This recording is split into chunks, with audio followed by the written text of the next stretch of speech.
এই মাত্র মেয়েটা মেরে ফেললো শয়তানটাকে, রক্তের ছিটে লেগেছে ওর চুলে, ত্রিশূলে রক্ত, তুমি দেখতে পাচ্ছ না নিবারণ দা? চুপ, রাত বিরেতে কি দেখতে, কি দেখেছো? ঘরে চলো, বায়ু চলেছে তোমার। না, আমি ঠিক আছি। ওই দৃশ্য দেখে অজ্ঞান হয়ে গেছিলাম, সবাইকে চেঁচিয়ে ডাকতে গেলাম, গলা দিয়ে আওয়াজ বেরোলো না কেন আমার?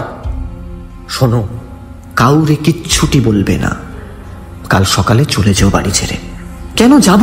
আমাকে বলো নিবারণ দা, বলো আমাকে, আমি কেন যাব? আমি কি দেখলাম? শোনো, তুমি কাতুকে আর মেজবাবুকে দেখেছ। আজ থেকে 50 বছর আগে এরকমই এক পিতৃপক্ষের শেষ রাতে অসুর বধ হয়েছিল এই বাড়িতে। শয়তান তাড়া করেছিল মেয়েটাকে। কাতু নিজের সম্ভ্রম বাঁচাতে ঠাকুর দালানে দেবীমানের জন্য রাখা ত্রিশূল বিধিয়ে দিয়েছিল মেজবাবুর বুকে। রক্তে ভিজেছিল কাতুর মেঘের মতন চুল, চোখ দুটোই সিংহীর তেজ। সে কি দৃশ্য! তারপর পুলিশ এসেছিল মেয়েটাকে ধরতে। হতভাগী বাড়ির পেছনের পুষ্করিণীতে ডুবে জ্বালা জুড়ল। যা দেখলাম সব লিখব, বড় বাড়ির পুজোর রোশনাই নয়, অন্ধকার নিয়ে লিখব। রুদ্র দাদাবাবু, তোমার নভেলে মেয়েটাকে জিতিয়ে দিও, নাম দিও কাত্যায়নী।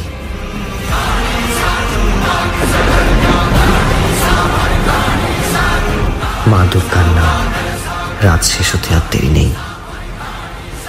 কোথাও মহালয়া শুরু হলো, কেউ গাইছে অহম রুদ্র।